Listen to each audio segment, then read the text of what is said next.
Hi, and welcome back. I'm Jenny Stanley, founder and managing director of Appetite Creative, and you are tuned into the Connected Packaging Summit. Now we are into our penultimate session on this first edition of the Connected Packaging Summit. So an independent study commissioned by the Smartest Energy revealed that consumers are increasingly favouring brands with a commitment to environmental sustainability. In fact, 4 out of 5 people describe themselves likely to choose a brand with a positive approach to sustainability. So let's find out from our next speaker how he and his company are looking to work on that. Let me welcome to our virtual stage, Benjamin Medina. Benjamin, how are you? Hello, I'm good. I don't know if I can put my video, but I'm doing really well. Thanks a lot. Good. Here I am, yes. There we go.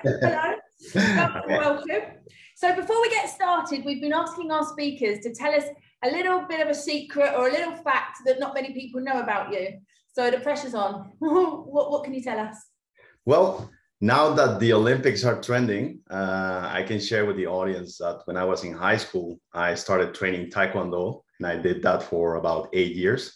So it was a great stage of my life because I managed to become national and state champion in Mexico, my country of origin. I received twice the award for best athlete of my university. And also I had the opportunity to train and be part of the Mexican Olympic team.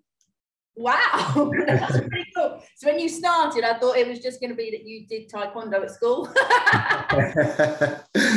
Yeah, I mean, we have great speakers with a lot of abilities and like talent. So I just wanted to do my best also to show something. You built that up well. You built that up well. I'm impressed. I won't get in a fight with you. So let's get started, Ben. I'm sure we all know what Uber is, but tell us maybe just a quick insight. Uber for Business? Yes, Uber for Business is basically the Uber that we all know and that we use every day, but designed for your company. We have transformed the way a company moves and feeds its people. And for instance, when COVID started, our business became more relevant for many organizations because the solutions we provide have been supporting different companies around the world to, for instance, motivate employees working remotely with food, you know, who doesn't like to get food, correct? Also, our solutions allow companies to incentivize participations at virtual events, for instance, I don't know, like for a coffee in exchange of attending an event. And more recently, to support employees to go back to the office in a safe way. We have noticed that people now are like more careful when it comes to public transport, and our solution basically can provide that safe way to going back to the office. Fantastic. So really good. But tell us about Uber's latest claim. So Uber claims that by 2040, 100% of trips globally will be zero emission vehicles or through micro-mobility and public transport.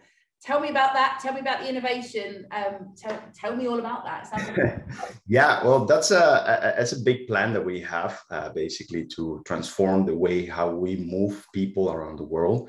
And well, I would like to say that, for instance, innovation in this case is the name of the game. You know, we live in a world where we can easily have access to information, whatever we are. And I think we didn't imagine that we could do that before, you know, like 20 years ago, we didn't imagine that we had that access. So also consumers have become more demanding. They are looking for better experiences. And at Uber, we know that users are continuously looking to that, and we want to provide that, and we're working towards this objective.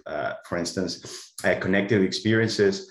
We see a possibility for brands in general that look to engage with audiences in the life cycle of a product or the service, to do it in a better way, in a more disruptive way. Done well, these interactions can deepen the relationship between a brand and its consumers. They can cement brand loyalty, and also as a consequence to drive repeat purchases. And also what I see is that connected experiences also provide a new lens through which brands can approach the issue of sustainability. Mm-hmm. No, definitely. But we were just looking at that. So tell me a little bit, Uber is running maybe some risks by clearly standing for sustainability and environmentally friendly policies. How is Uber accounting for the effect of the backlash coming from customers, competitors, political leaders who are not aligned with such a position? Yeah, I think that's a great challenge. I mean, I don't see a risk, but I do see different challenges ahead that we are facing in order to make this happen. I think the most important challenge here, or what I see, is to work on creating consciousness in people by communicating every day the importance of taking care of our environment, to taking care of our planet, and also actively involving users to do so. The message here is very clear.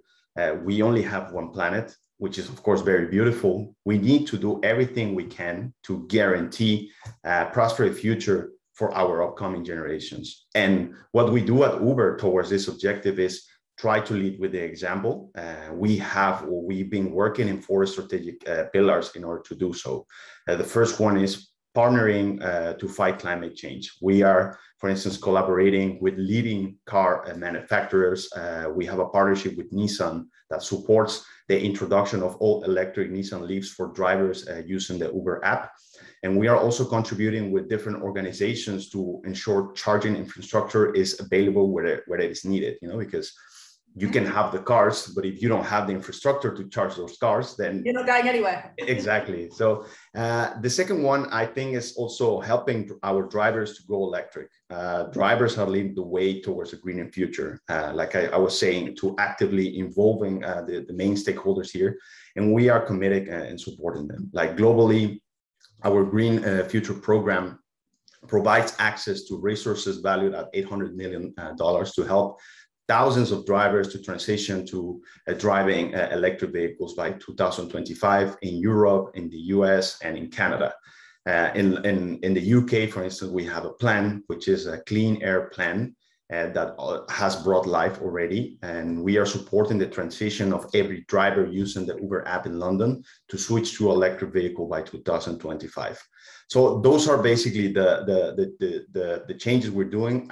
Another thing we're doing is also offering more ways to ride green, not only cars, but also we are committed to provide sustainable shared alternatives to the personal car. Like for instance, Uber Green, which is our solution to 100% electric rides. We also have bikes. We have integrated with Lime into our Uber app around 55 cities globally to expand the micromobility options. The public transport, also riders can now plan their public transport journey. And I think the last pillar will be like transparency, making transparency a priority.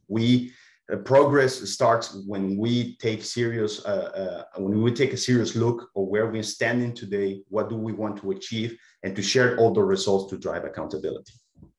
No, absolutely. And I think that's what we were kind of touching on in the earlier two sessions as well, about transparency, but also communication, keeping consumers updated with what you're doing, and it not just being something that you say, but something that you actively show you're doing. Exactly. Wow. Yeah. Now that sounds really interesting. Let's go to an interactive poll. So nearly half of consumers say that the pandemic has made them more concerned about the environment, with 11% saying they have shifted their purchases based on environmental claims within the past year. What we want to know from the audience is, have you changed your purchase habits? Yes, in the last year. Yes, in the last few years. No, I'm thinking about it. And no, not now. So as people answer that, we'll just give them a few seconds to decide. Yeah, it'll be interesting to see how people are thinking about this. What about you, Ben? Have you changed your patterns in the last year, or longer ago, or have you not changed anything yet? No, I have to say that well, the way I see it, I've been always like try to take care of the planet, like to really be sustainable. But I also noticed that with the COVID and the pandemic, like more people became aware of the situation.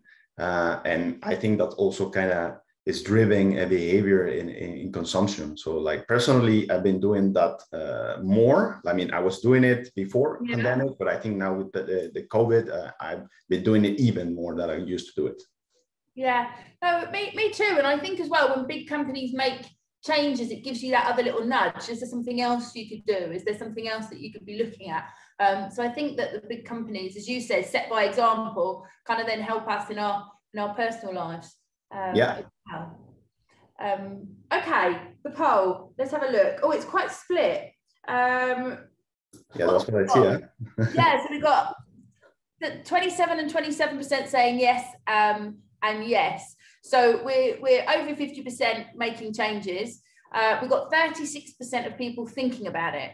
And then 9% of people saying no, not now. So, you know, it's also, you know, no, not everybody is driven by this. But if we look at that, you've got, you know, over 90% of people saying, yes, I'm either thinking about it, I've changed, or I changed actually a few years ago. So it's, you know, something definitely on the majority, 90% of people's minds. Yeah, I think it's a challenge there. And I think also the right moment, like to the audience, just go for it. You know, I mean, I think there's also like quite some work that companies, we need to do in order to trigger that behavior. But also, like I said, it starts with the consciousness on people. And I think that's the first challenge there. Yeah, and I think there's large brands that when they make the changes, say for example, McDonald's changing the plastic straws to the paper straws, or you know, when large brands make those types of stands, it makes you think, oh, you know, maybe there's something else I should be doing. I recently needed to buy a picnic set, and of course my default would be to look at plastic plates. But then I found that actually you could purchase bamboo plates. And they're exactly the same. I can put them in the dishwasher, I can put them in microwave. And I was just really glad I was able to find that alternative. Whereas I know 20 years ago, that wouldn't have even been around. Yeah, so, you know, like a funny experience is like, remember when the straws, you know, like the bamboo straws, like became, well, the plastic ones, like kind of, because taking care of the turtles. And then you can see like on internet, all these images of turtles with the straws in the noses, which were really sad. Yeah. And then that really set the trend, you know, of not using like those type of straws anymore. And now, I mean, at least what I noticed is like when someone gives you like a plastic straw, it's like, like, why do you have this? You know, like, so I think it's also part of companies be able to provide those solutions. Yeah, absolutely. Absolutely. How do you think brands can make their customers aware of their commitments to sustainability? Well, I have to say that the main thing here, the most important pillar is communication. You know, if you don't communicate what you're doing, people won't know that you're doing something. You know, what is my reason to be? How am I contributing to this objective? I think that to really try to deliver a message towards that you stand for something, in this case, sustainability, is very relevant for brands or for companies in this case.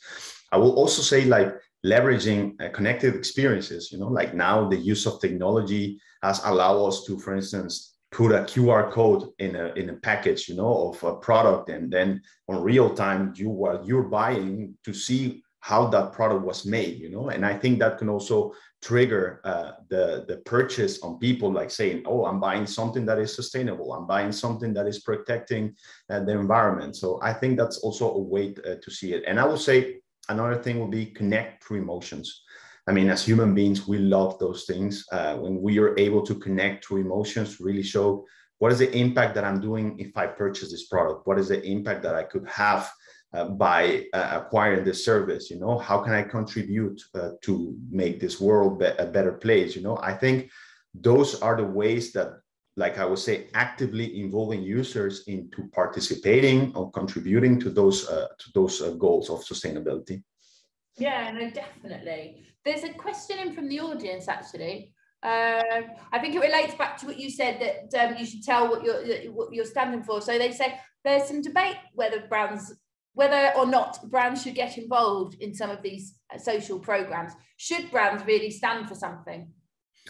Definitely. I believe that if you don't stand for something, then why do you exist? You know, I think there's a big challenge there to really not just be there, but as companies, we have the responsibility to give back to the community. It's because of the people that companies can grow and be successful. And I think that we should work towards spreading a message that can have a positive impact in the society. Again, to have a better future for everyone, to think about future generations, you know, to think about our kids, our I don't know, like the people who are coming behind us. And I think that also will allow us to, as companies, as brands, to influence positively on future generations. No, definitely, definitely. You know, if you don't stand for something, what do you stand for? Just to make money? Exactly. And left behind, right? Yeah. I've got another question in. How has COVID-19 impacted your sustainability strategy or plans? And what other factors may affect these? Well, I would say that probably the main impact we had with COVID is that people stopped traveling. I mean, as a company that provides traveling services, that was the biggest impact that we had, that we saw. You know, a lot of people struggling because, I mean, in Uber we have millions of drivers around the world, so that was also something that really impacted our business. But now we see that is coming back. You know, like people are starting to traveling more. You know, vaccination is also something that is helping to move again the economies. You know, I think we all suffer like from that. And now I think the fact that we can offer also sustainable options motivate people more, like people to travel more. You know, now in the Uber app you can see the option of green. You know, like is there, and we try to push that towards people using it more and more. That's quite interesting. You know, obviously we know each other, so I know quite a bit about Uber. But how is Uber for Business connecting with the market and educating around the green? It could be Uber in general, but you know, about the green. How is Uber educating the consumer about the goals, the objectives, and what's available? Well, as the B2B side of the business, we have the opportunity to talk directly with the main stakeholders of big organizations around the world. We have more than 150,000 clients, and we have the opportunity to talk with them to spread a message of moving towards a sustainable future. I think, as our CEO said one time, as the largest mobility platform in the world, we know that our impact goes beyond our technology. We want to do our part to build back better and support a green recovery in our cities and communities. When you have so much influence, you know, I mean, we saw it in the Euro Cup with Cristiano Ronaldo just saying like, drink water, you know, like when you have the power of really talking to people and you have that influence, we have to use it wisely and in a way that can also have a positive impact in society. Yeah, definitely, definitely. I think one of the things in a recent survey that was brought out was that companies could actually do more to clearly explain the environmental impacts of their products or what they're doing to support. What do you think about that? Do you think companies still have got a way to go? Not necessarily Uber, you're doing quite a bit there, but do you think that companies in general could probably explain more? Definitely. I think, and I'm convinced that there's still room to grow, and mainly because consumer preferences nowadays, like you mentioned at the beginning, are strongly impacted by sustainability. I was reading a recent study published by Capgemini, and it shows that 79% of users are changing their purchase preferences based on sustainability. Consumers practice sustainability lead behavior in their daily life. You know, we see like minimizing food waste or using energy efficient appliances. Like for instance, here, I live in Amsterdam, and I can tell you that I can see how that is changing, you know, the way how people are moving, you know, like I live in the city of bikes, you know, and that's also how people are changing their behavior. And also, as I was mentioning, they attribute positive emotions, such as feeling happy when they buy sustainable products. They feel good with themselves, and that shows the potential for sustainability to impact in customer experiences, in happiness, and in loyalty. And just to add something on that, if we, like as companies, meet these needs, we can benefit significantly. You know, like 77% of the people say that sustainability approaches increase on customer loyalty, and 63 of companies have seen a revenue because of that situation. But again, there is a challenge there on communicating. You know, I think that's the most important thing, creating experiences that people can really perceive what companies are doing and actively involving them in participating on that. Yeah, I think as well, that's something that I feel is the next step. So one is kind of the communication, and should we be involved? And yes, it seems that you should be involved, and there's all these stats to say why, and you've even got some stats there to say, not only should you be involved because you should feel like you want to do something good, but also you're actually going to sell more. So, you've also got a revenue reason that you should be involved. But then it's also about that communication. And then thirdly, that kind of involvement. Actually, I was talking about incentivizing people to be involved. What do you think about that? Yeah, I think it's a good way to start. It's a good way to create consciousness. It's a good way to really push people or trigger them to do something, like when you are able to say, okay, I don't know, if you buy this product, you can contribute to supporting a community. If you actively, I don't know, purchase this service, we will include your name in to do something for a specific region, or really supports towards moving to a more sustainable future. So definitely I believe that the users are a big part of this change, and to create that consciousness for us as organizations is very relevant. Definitely. And I like what you said there around emotions as well. So what you're saying is when you do something good, human beings, we feel good about doing something good. So you actually link that good feeling emotion with that particular brand as well. So you're actually building brand loyalty, right? Yeah, definitely. We are human beings and we love all these emotional campaigns. I think we can see it on social media that whenever it's really hitting the feelings of someone, that's something that becomes popular and trendy, and people want to actively participate towards doing something similar. So I think that's a way to go, a way to really touch the consciousness of people and their hearts, towards understanding how important it is when we contribute to build a more sustainable world. Definitely. I think, that human element is also, not forgetting that we are talking to human beings. So again, being genuine in your messaging was something that we talked about in one of the earlier sessions. Remembering that there's needing to be not needing to be, but if there's an emotional connection, it's going to do better. So, I think all of those things are really important when putting this together. What can connected experiences or connected platforms do in helping industry leader companies think about advantages? I mean, how can these innovative solutions help established corporations? Yeah, well, I think I see three ways in which companies can leverage connected experiences to their advantage. The first one is as an enabler for brand transparency and authenticity. I think transparency, as I was saying before, is becoming one of the most important factors by which customers make their purchasing decisions.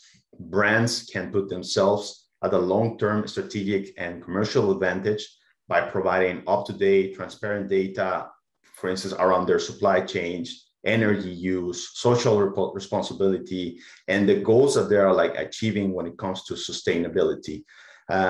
But it's not simply just practical or desirable, to include that information in a physical form. If we, like I was saying before, we place that information in a product, in a secondary packaging through a QR code, augmented reality, technology can really support organizations to make that happen. The second element I see is as a way to deliver an enhanced customer experience, connecting the physical and the digital world that is now more common these days, allows brands to deliver a new exciting pre and post-purchase experience for customers. And therefore, we engage better with users and we have more brand loyalty. And the third one I see is as a driver of new business models and consumer behavior change.